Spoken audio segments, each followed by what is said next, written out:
Hello, Passing Church. Good morning sa inyong lahat. Kay Pastor Anthony here from Los Angeles, California. Amen? So, last week, pinapag-usapan po natin yung importansya ng spiritual foundation. The importance of spiritual foundation. And pinag-usapan din natin kung paano ito mapapatibay. Amen? So, ngayon, we will be doing a series. Okay? Magkakaroon tayo ng series para mapagtibay yung ating spiritual na pundasyon. Amen?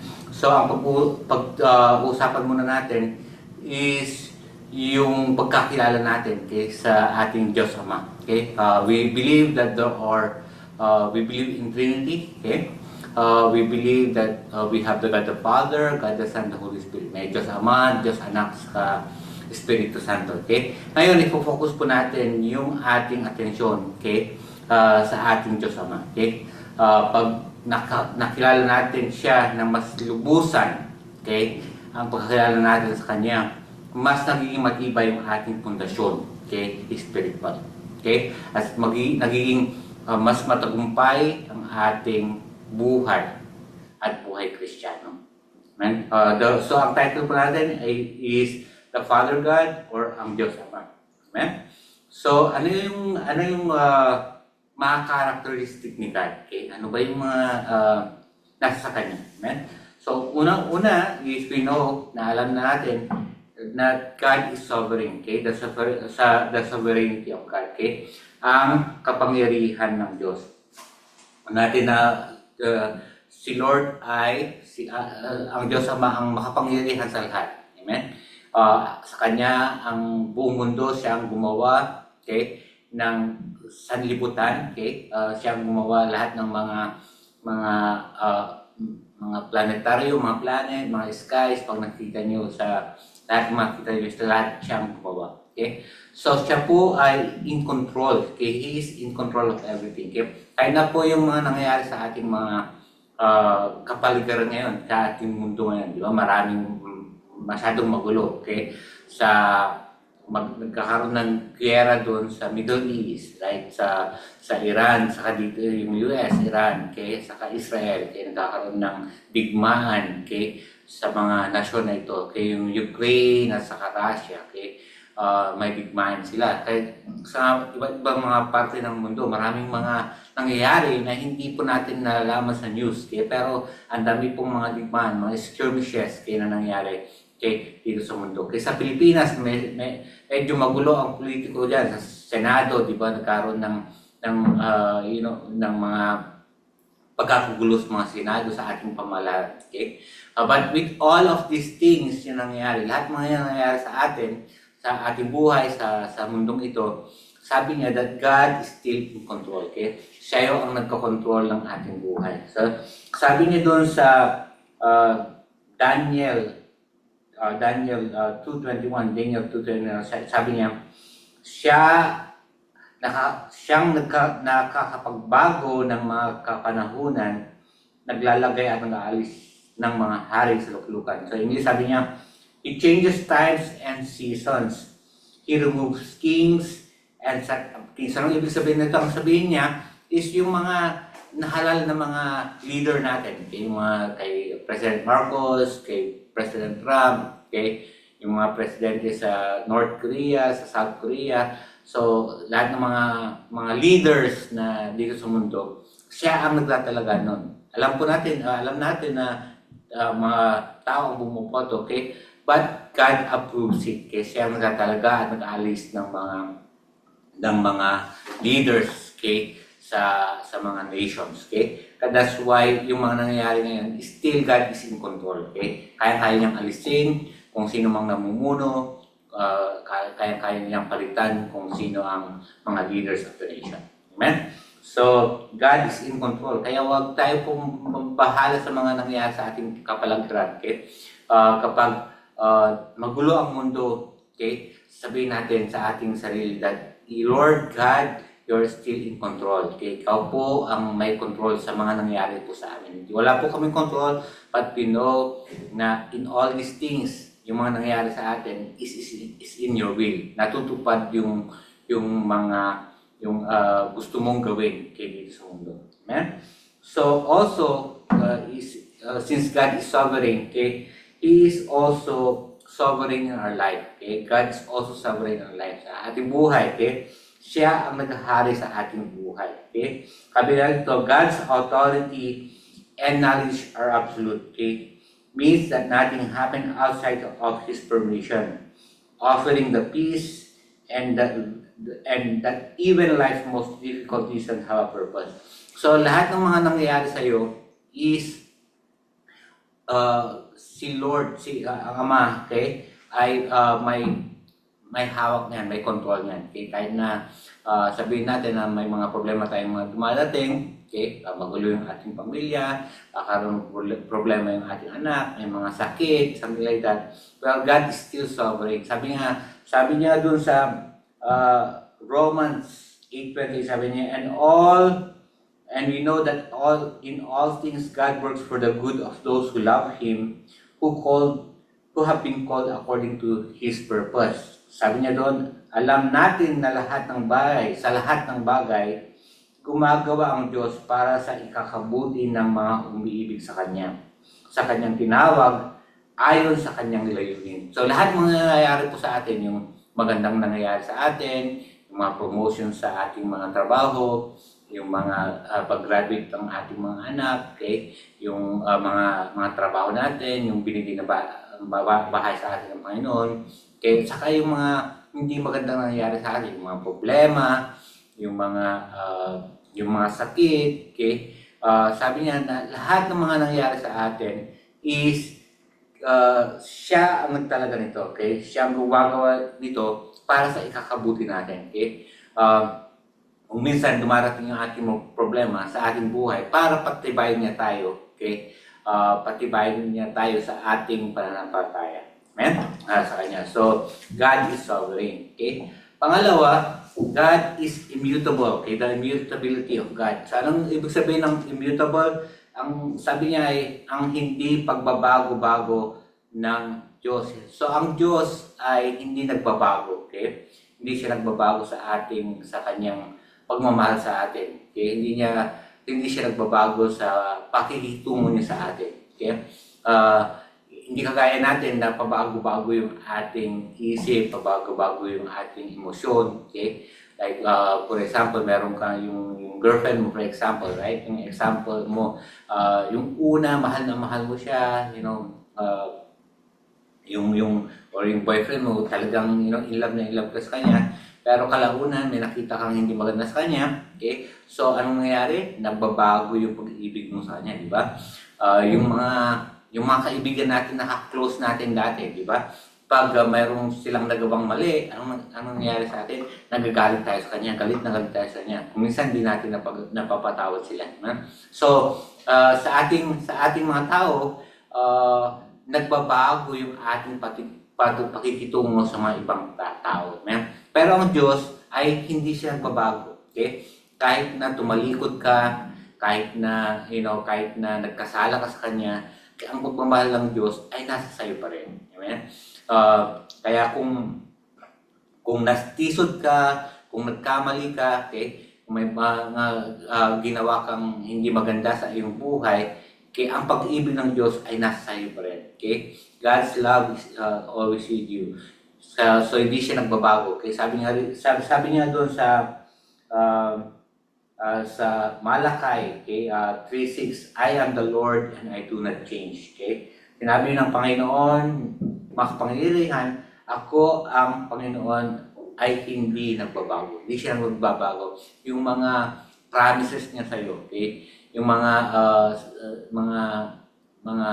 lahat mga promises niya na hindi pa natutupad, kaya hindi nagbabago yan. Amen? Kailangan lang natin na, we'll just wait. Kailangan na tayo magtiyaga, na maghintay sa kanyang kapanahon para makamtan natin lahat ng kanyang mga pinangako sa ating mga buhay. Amen? So, God is an immutable God. Amen? The third one is, God is an omniscient God. Okay? Omniscient. Okay? Anong ibig sabihin ng omniscient? Omniscient, ang Diyos ay, ang ating Ama ay nakakabag ng lahat. Okay? Alam niya lahat ang nangyayari sa atin. Okay? So, alam niya kung sino ka, kilala ka niya, kilala niya kung ilan yung, sabi nga sa Bible, kilala niya kung ilan yung mga, yung mga number of your hair, yung buhok mo. Kaya alam niya kung ilan yung mga yan. Okay? Alam niya kung saan ka patutungo. Okay? Alam niya kung sino ka bago kanya pinanganak. Okay? Sabi nga sa Jeremiah 1:5, sabi niya, "Before I formed you in the womb, I knew you. Before you were born, I set you apart." Kasi sabi niya kay Jeremiah, okay? Yun din yung sinasabi niya sa atin, na bago ka pa lang ipanganak, kilala na kita. Alam ko na yung plano na kung anong ikakabuhay mo dito sa mundo. Okay? God knows already what is your future is. Okay? Alam niya kung ano yung mga mission mo dito sa buhay. Bakit ka nabuhay dito sa mundo. Okay? Bakit ka napanganak dyan sa Pasig? Bakit ka napanganak sa ibang lugar? Bakit yung anak mo napunta sa mga ibang lugar? Okay? So alam niya lahat. Okay? Siya ang nakakaalam lahat. Okay? Itong mga ito. Okay? So kaya very secured po tayo na lahat ng mga nangyayari sa atin, alam ng Diyos. Okay? Alam niya kung kailan ka matutulog, alam niya kung nababagabag yung damdamin. Okay? God knows you, God knows everything. Okay? Kung nagkasala tayo, hindi po natin kailangan itago yung pagkakasala natin kasi alam niya lahat. Okay? Lahat sa kanya kumbaga nakakuha sa kanya, lahat sa kanya ibukas. Okay? Nakabukas yung ating puso, nakabukas yung ating mga buhay sa kanya, hindi kaya natin itago kahit na anong mga bagay na yan. Okay? So kung hindi natin alam, kung alam niya lahat, kailangan natin buksan yung ating puso, kailangan natin buksan yung ating buhay sa kanya. Kung nagkasala man tayo, may mga nagawa man tayo in the past, okay, we'll have to start, repenting on it. Kailangan po tayo humingi ng tawad, okay? Kailangan po nating humingi ng kanyang pagpapala, yung kanyang strength para hindi po tayo magkasala. Amen? Sabi niya, He possessed infinite knowledge, including your past, present, and future. So, kilala niya ito. Okay. Ito ang mga kalikasan. Okay? Kalikasan ng ating Diyos Ama sa kanyang mga anak. Okay? Sino yung mga anak niya? Yung mga anak niya, pag sinasabi ng mga anak, sila yung nag-accept ng kanyang anak na bugtong anak na si Jesus Cristo. In-accept nila siya as their Lord and Savior. Okay? Pag in-accept mo ang Panginoong Jesus bilang Lord and Savior, automatic nagiging anak ka ng Diyos. Okay? So, pag binigay mo yung faith mo, okay, kay Lord Jesus, then ikaw na binigyan ka na ng karapatan na maging anak ng Diyos. Okay? So, what is the nature of God? Okay, to Chile, ano mga kalikasan ng Diyos sa kanyang mga anak? Okay? Unang-una, siya ay mabagal magalit. Okay? So, siya ay mabagal magalit, mapagbiyaya, mahabagin, at puspos ng awa. Okay? When you accepted Christ in your life, okay, katapos nagkamali ka, okay, natuwad ka, nadapa ka, okay, sa kasalanan, okay, hindi siya agad-agad nagkagalit. Okay? Kasi marami sa atin, di ba? May mga tatay tayo dito sa mundo. Okay? Yung tatay natin, napaka-strict. Okay? Yung konting pagkakamali lang natin, anong ginagawa ng tatay natin. Okay? Kung minsan pinapala tayo, pinapagalitan tayo agad-agad, nagagalit siya, mga ganun. Okay? Kaya kung minsan naiiba yung pagtingin natin sa ating Diyos Ama. Okay? Pero ang Diyos Ama, pag nadapa ka, pag nagkasala ka, hindi mo nagawa yung kanyang yung pinapagawa sa iyong buhay, okay? Hindi agad-agad sila nagagalit. Kasi sabi nga dito sa Salmo 15:8, okay? Ang Panginoon kayo mahabagin at matulungin, hindi madaling magalit at sagana sa pagmamahal. Okay? Hindi kayo, He is slow to anger. Okay? Kaya pag nagkasala tayo, huwag tayong tumakbo, okay? Huwag tayong tumalikod sa Kanya. Okay? Kaya parang si Adan, di ba? Si Adan, anong ginagawa ni Adan pag nung nagkasala siya, nagtago siya, right? He ran away from God, okay? Sa atin, we don't need to run away from God. Alam niya na, mahina tayo. Alam niya yung ating kahinaan. That's why He's slow to anger, okay? Compassionate siya, full of mercy and gracious, okay? Maawain siya at habagin siya, okay?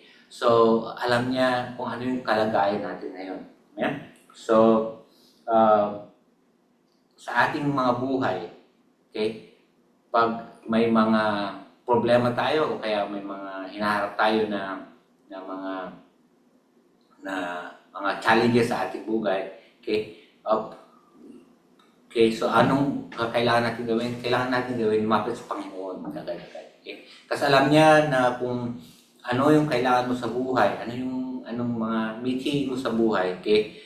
He understands that, he knows that, okay? Alam niya, ibibigay niya yung the best sa'yo. Amen?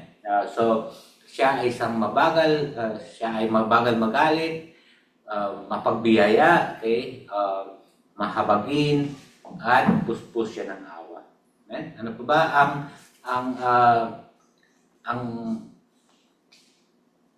ang characters ni Lord sa inyo? Kaya paano kanya pinapatunguhan, okay, as the son or daughter of God. Okay? Sabi niya rito, siya ay mapagpatawad. Okay? Ang pagpapatawad ng Diyos sa pamamagitan ni Cristo Jesus. Okay? So, madali siyang magpatawad. Okay? Sabi niya sa 1 John 1:9, okay? Unang 1:9, sabi niya, kung ihayag natin ang ating mga kasalanan, siya ay matapat at matuwid na magpapatawad at maglilinis sa atin sa lahat ng ating kalibutan.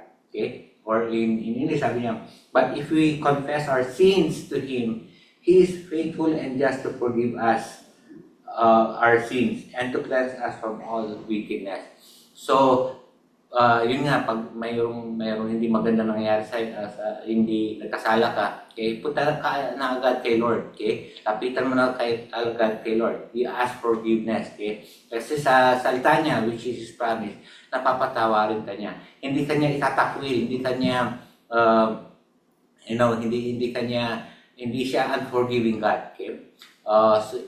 Papatawarin ka niya agad, okay? Papatawarin ka kung ano mang mga nangyari na ginawa mo sa iyong buhay. Amen?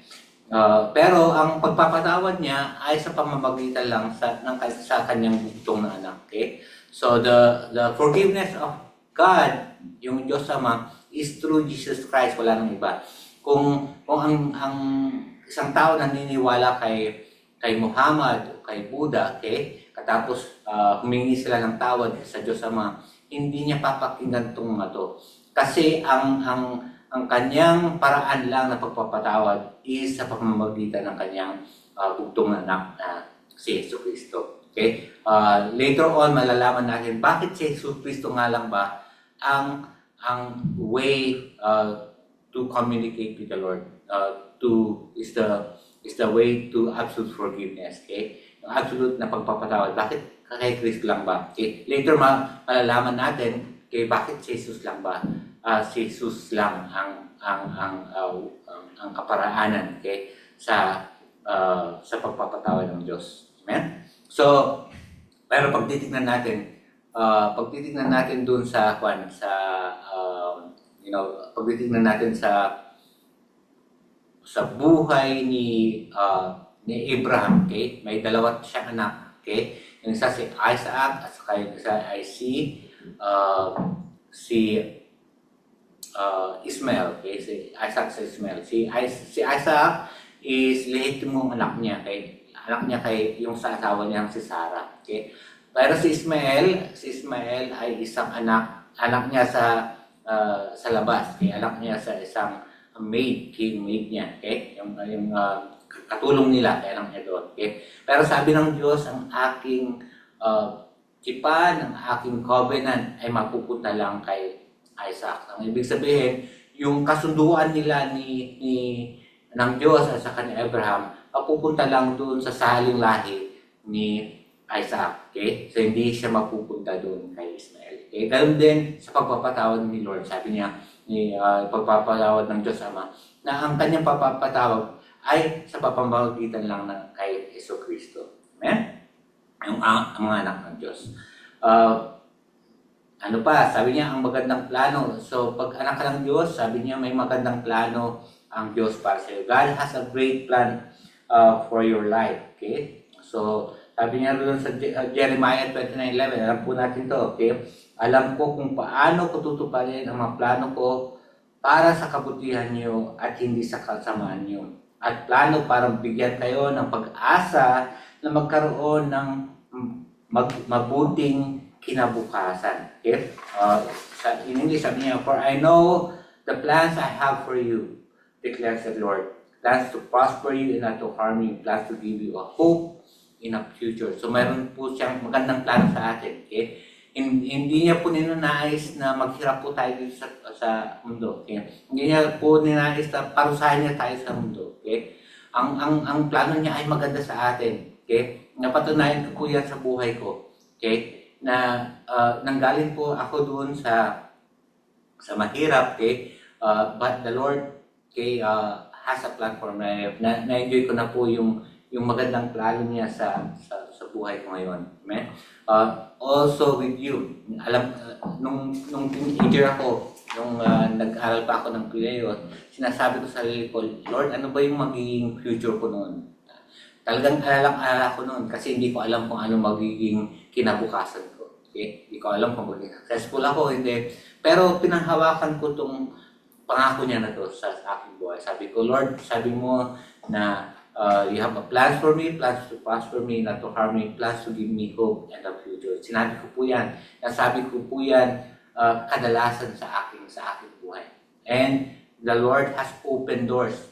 May mga oportunidad na binuksan niya para sa akin para makamtan ko yung kanyang mga pangako sa aking buhay. Amen? Pangatlo, sabi niya, siya ay isang tapat na Diyos. Okay? He is a faithful God. Okay? So in Deuteronomy 31:8, sabi niya, pangunahan ka ng Panginoon at sasamahan ka niya, hindi ka niya iiwan o pababayaan man, kaya huwag kang matakot at panghinaan ng loob. Kung dumadaan ka man sa dulot ng problema, matinding problema ngayon, kakaroon ka ng sakit o yung pamilya mo nagkakaroon ng challenges, kaya even finances, yung mga finances, kapos ka sa pera ngayon, okay, sabi niya, hindi ka niya iiwan. Okay, nagdyan ang Panginoon para sa iyo. Okay, nagdyan siya sa tabi mo. Okay, especially when you are really, tired, especially pag malaki yung problema mo, mas malapit ang Diyos sa iyo. Right? Kaya lumapit ka sa kanya. Hindi ka niya pababayaan. Okay? He will never leave you nor forsake you. Okay? Just trust God. Just trust God. Okay? Kailangan nating i-trust siya sa ating mga buhay. Okay? Ano naman ang characteristic ni ang ng Diyos Ama kaysa sa katauhan? Sabi niya, ang characters niya is God's love humanity. God, mahal niya ang sanlibutan. Amen? Yung sangkatauhan. Okay? So, sabi niya doon alam po natin doon sa John, okay, John 3:16, medyo familiar po to. Okay, John 3:16, 17, sabi niya, for this is how God loves the world. He gave His only one and only Son, so that everyone who believes in Him will not perish, but have everlasting life. Sa 17, sabi niya, God sent His Son into the world, not to judge the world, but to save the world through Him. Kaya yung mga pagkakasala natin, yung mga kasalanan natin na yung mga kaibigan natin o yung mga kamag-anak natin, asawa natin, okay, na nagkakasala pa rin ngayon na nanginginom sila, nagdadrug sila, o yung iba nakapatay ng tao, something the worst of the worst, okay. Sabi ni Lord, mahal ko pa rin sila, okay. Mahal ka niya sa pamamagitan ng pagsugo ng kanyang anak kay dito para sa kanila. Yeah? So everyone, sabi niya, He doesn't want anyone to perish. Hindi niya plano na lahat ng mga tao niya, mga taong ginawa niya ay mapupunta sa impyerno. Okay? But only, pero kung sino lang ang tumanggap doon sa sa sa sa sugo niyang anak, okay, ang makakatanggap ng tunay na pagmamahal ng Diyos. Yeah? It's only through Jesus Christ who could you get salvation. Yung kaligtasan is only through Jesus Christ. Kaya pag-pray po natin yung ating mga asawa na hindi pa nakakilala kay Lord, okay? Yung ating mga anak na hindi pa nakakilala kay Lord, yung ating mga kaibigan, mga mag-anak natin, okay? Kaya ginagawa natin itong ministry na ito. Kasi alam natin, ayaw po natin silang mapahamak, okay? Ayaw po natin na pag namatay na sila, okay, magbubulok sila sa impyerno, okay? We have this compassion, yung love ni Lord na pupunta sa atin, na ayaw po natin sila na mapunta sa dagat-dagatang apoy, okay? So pag-pray po natin sila, pag hindi natin nakikita ng pag-asa na makilala sila kay Lord, ang unang step po natin na gawin is idulog natin sila sa ating panalangin. Okay? Pag-pray po natin sila everyday, okay? Yung kung sa community diyan sa Basig, okay? Kung mayroon kang awa doon diyan sa Basig community Basig, ano magandang gawin? Prayer walk ka habang naglalakad ka sa kalsada, pag-pray mo yung mga bahay-bahay, okay? Yung mga pamilya-pamilya na kilala mo, okay? Yun po yung isang way natin na masasabi natin mahal natin yung mga ibang tao.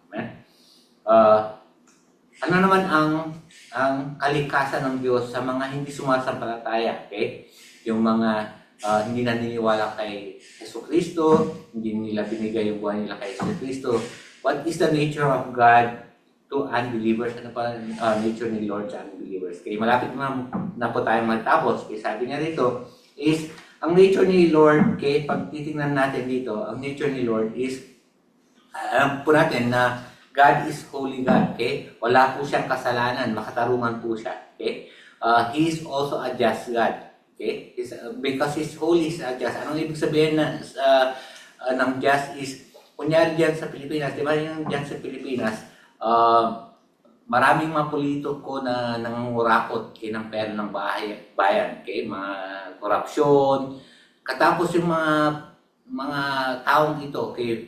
Pag hindi sila naging accountable sa kanyang action, hindi sila naparusahan sa kanilang makasalanan, anong tingin natin sa gobyerno? Masama yung gobyerno, di ba? Kasi walang hustisya, okay? Walang hustisya na nangyayari, okay? sa pamahalaan, okay? Walang hustisya na nangyayari diyan sa Pilipinas, okay? Ganun rin kay God, okay? Pag hindi siya nagbigay ng hustisya, okay, sa mga nagkasala, then sabihin natin na masama ang ating Diyos Ama. Amen? So, it's only for unbelievers to. Ito po yung mga hindi naniniwala kay Lord. Sabi nga doon sa Salmo 89:14, sabi niya, katwiran at katarungan ang pundasyon ng inyong paghahari na pinangungunahan ng tapat na pag-ibig at katotohanan. So, in English, sabi niya, righteousness and justice are the foundation of your throne. Okay? Yun po is the foundation of your throne. Amen? So, pag titingnan natin dito is pag nagkasala, sabi nga doon sa Biblia, ang kasalanan, ang kabayaran ng kasalanan ay kamatayan. Okay? Yun po. Kaya justice po siya. Okay? Mayroon po siyang justisya. Amen? Especially yung mga nagkasala na hindi tumanggap sa Panginoong Jesus. Okay? Yung pagpapatawad ng Panginoong Jesus. Okay? Kaya sabi nga doon sa John 3:36, ang sumasampalataya sa anak ng Diyos ay may buhay na walang hanggang. Okay? Ngunit ang hindi sumusunod sa Kanya ay hindi magkakaroon ng buhay na walang hanggan, kundi mananatili sa kanya ang galit ng Diyos. Okay? Yung wrath of God nasa kanya. Okay? He that believe on the Son of God has everlasting life, and he that believeth not on the Son shall not see life, but the wrath of God abideth on him. Okay? Bakit? Kasi binigay na ni Jesucristo ang lahat-lahat, ang kanyang buhay, para lang maligtas tayo sa ating buhay. Okay? Kaya pag hindi, yung mga ibang tao hindi pa rin tinanggap yung pagmamahal ng Diyos, okay? Sa pamamagitan ni Jesucristo, then yung kanyang hustisya, okay? Ang siyang sa kanila ay na hindi sumasapag kay Lord. Okay? So, in conclusion, okay, kung tama yung ating pagkakilala sa ating Diyos Ama, magkakaroon tayo ng tamang pundasyon, okay, spiritual. Okay? Pag tayong mga anak ng Diyos, pag nagkasala tayo, okay, lalapit tayo agad kay Lord. Okay? We know that God is a forgiving God.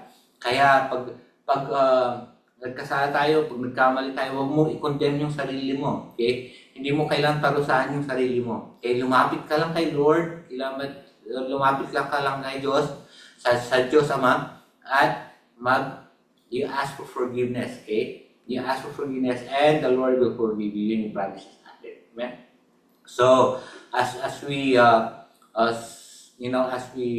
go to the Father, okay, Father God, pag lumalapit tayo sa ating Panginoon, iisipin po natin na mahal niya po tayo sa ating sa ating buhay. The Lord loves you so much. He has plan for your life. Okay? He has a great plan for your life. Kaya po wag po tayong manlamig sa Kanya. Okay? Pagkos bigyan natin yung ating buhay, bigyan natin yung ating serbisyo, bigyan natin yung ating pagmamahal sa ating Diyos Ama. Today is first Sunday of the month, a communion day po tayo ngayon. And I pray na mayroon po kayong natutunan ngayon, na nagkaroon kayo ng kaliwanagan, okay, sa ating Diyos Ama. Yeah? Let's pray. Lord, we thank you, Father God, even right now, thank you sa lahat ng mga ginagawa mo sa ating buhay. Salamat po sa iyong pagmamahal, Diyos Ama, sa aming buhay. Salamat po sa maganda mong plano sa aming buhay, Panginoon. Maraming po salamat na nagdiyan ka palagi tuwing may problema kami. Lahat ng mga Lord, suliranin namin sa aming buhay. Binibigay po namin sa inyo lahat, Lord. I pray that you will give us peace. Mayroon pong katahimikan. Mayroon pong joy of the Lord be upon us, Lord. I pray, Father, ikaw po pang paspas sa kanila, Lord, as they go on their way, Lord God. Thank you. We glorify you, Lord. In Jesus' name we pray. Amen and amen. God bless po, everyone. Okay, see you next Sunday. Sa next Sunday naman, ang usapan natin is yung kalagayan ng tao, okay?